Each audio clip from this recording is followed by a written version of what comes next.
Good morning, and we are doing a video over the rest of chapter 6 and looking at bone fractures, the amazing process of bone healing, and of course starting to identify bones by using certain markers that are on the surface. So there are several types of fractures that can happen to this bony tissue. Probably the most famous, the shattered bone, or wow, that was a really big break, is something called the comminuted fracture. And here we just need more than two pieces to really consider a break a comminuted. When you look at fractures, we can actually kind of see how the blunt force was applied to the bone.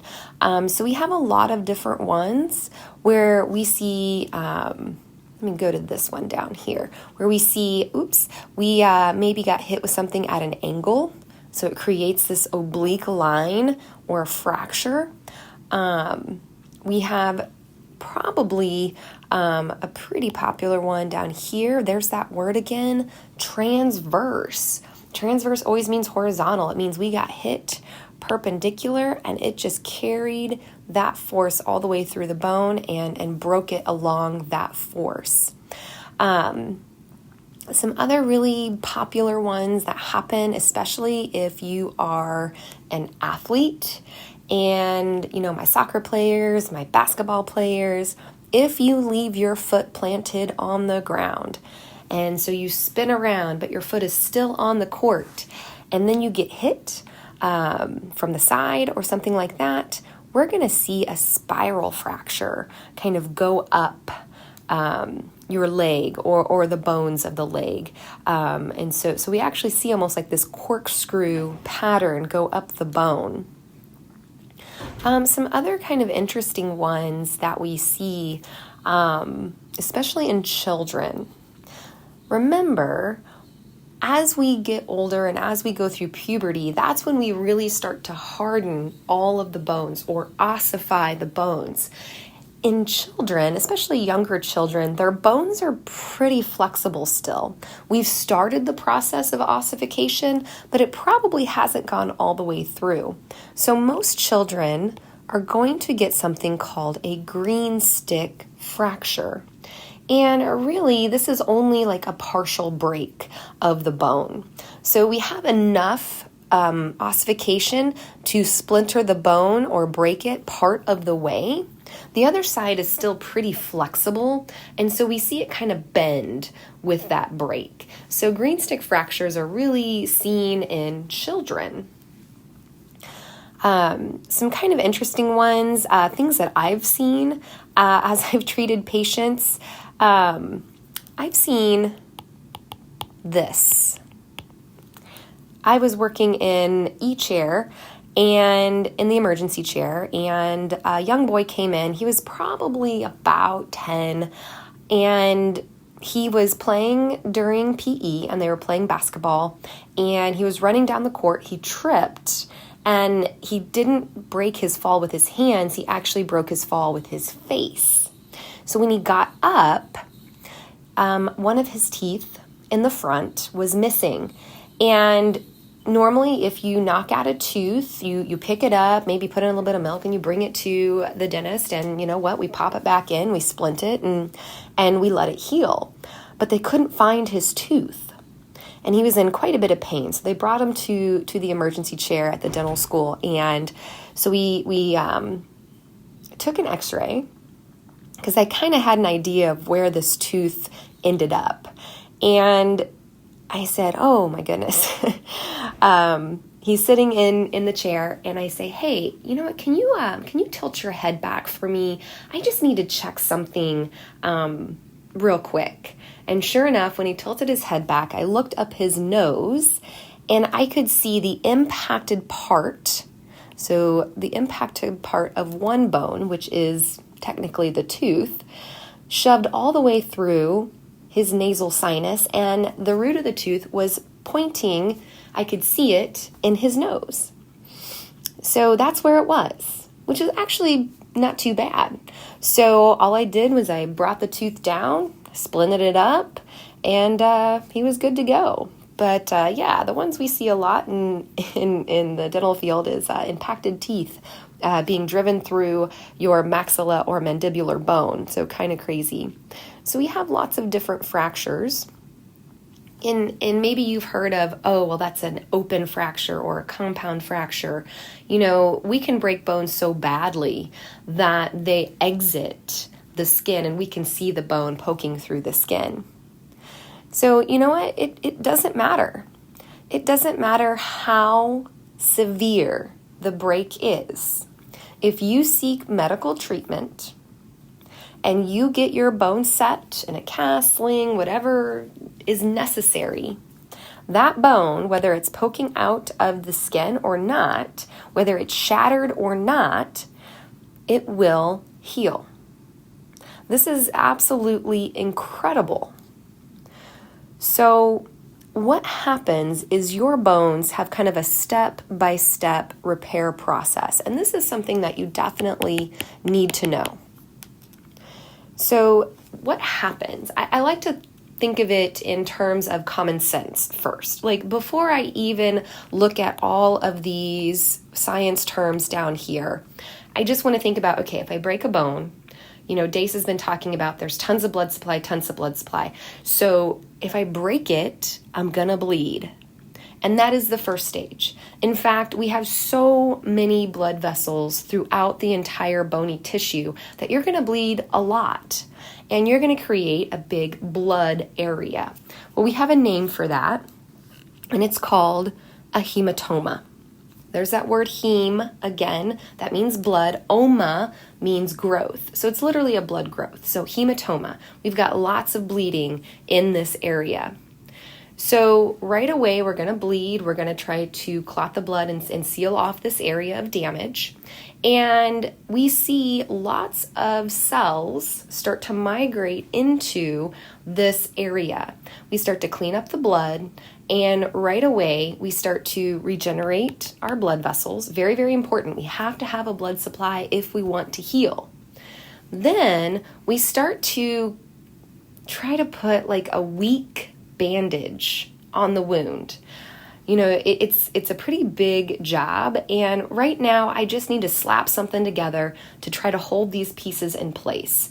So I'm going to throw some fibers at it, try to, weave these pieces back together. I'm going to throw some cartilage at it, throw some chondrocytes in there. Just give me a bandage.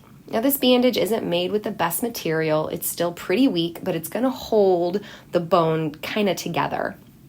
And so we call this stage the fibrocartilaginous callus formation.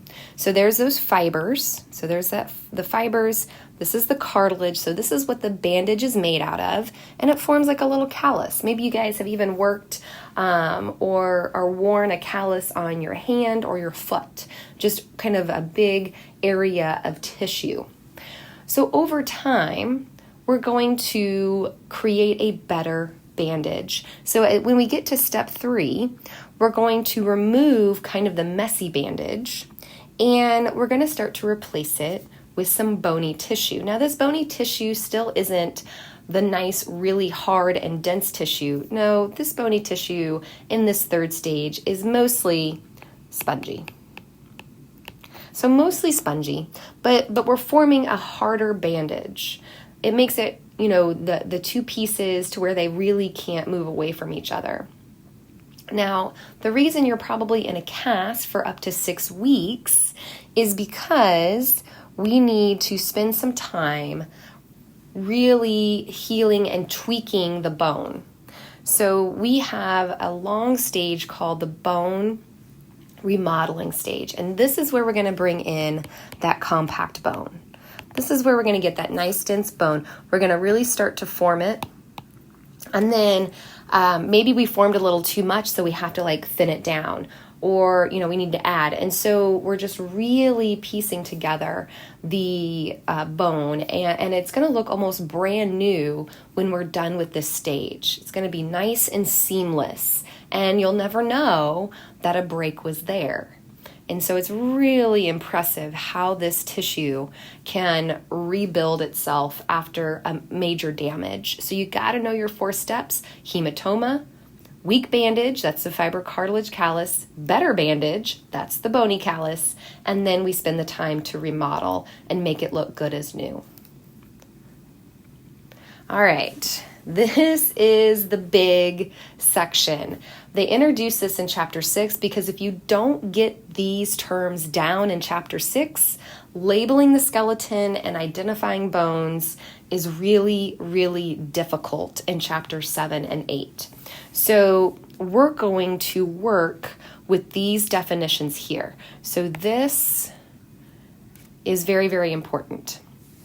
So here's what I want you to do for me. You are going to create some flashcards. Now, you don't have to go out and buy flashcards. Cut up a piece of paper and write the terms on one side and write the definitions on the other. If you have note cards, we don't even need big note cards. Take those 3x5 cards, cut them in half. If you have plenty, share with some classmates. So I'm going to teach you how to use note cards properly. So I need you to bring the note cards for each of these terms that you see in this table. I need you to bring it the next class that I see you. So I'm going to show you a little trick that you can do if you really like to study with note cards. If that's kind of your comfort, that's your go-to, how do we make it just a little bit better so you score well on an exam? So I need you, I don't care if they're a stack of cut up papers, if you actually have real note cards, however you need to do it, I need you to bring each of these terms on a note card. Okay, so I need this entire table. So you'll bring your stack of note cards to class the next time I see you, whether that's next Monday or next Tuesday, and I'm going to show you how to use them. So this is going to be really important. We're going to spend some time on this table. In the lab, we'll show you what they look like, where you can find them, and then we'll be able to really get into the labeling of chapter 7 and chapter 8. So let's build that really good foundation. So I need note cards. So let me write that on here. Make me some note cards. Okay, I want written out note cards. So no Quizlet, nothing like that. I want paper note cards. So bring that the next time that I see you. We're going to go over some bones and where to find all of these terms to give you some visuals. So yes, we're going to be doing a lot of practice next class. The last little bit that we just throw in here is just the aging. So sometimes your chapters will end with, hey, we've created this tissue. What happens over your lifetime? This happens to everyone at different magnitudes. And so the aging of the skeletal system, the collagen, we just get worse as we age. Our cells just don't do a good enough job producing a lot of the important fibers that run through our connective tissue. That's what makes us look old. That's what actually affects our skin. Well, guess what? It affects our skeletal system too, when we can't produce that matrix any better. We're going to lose calcium and bone mass as we go.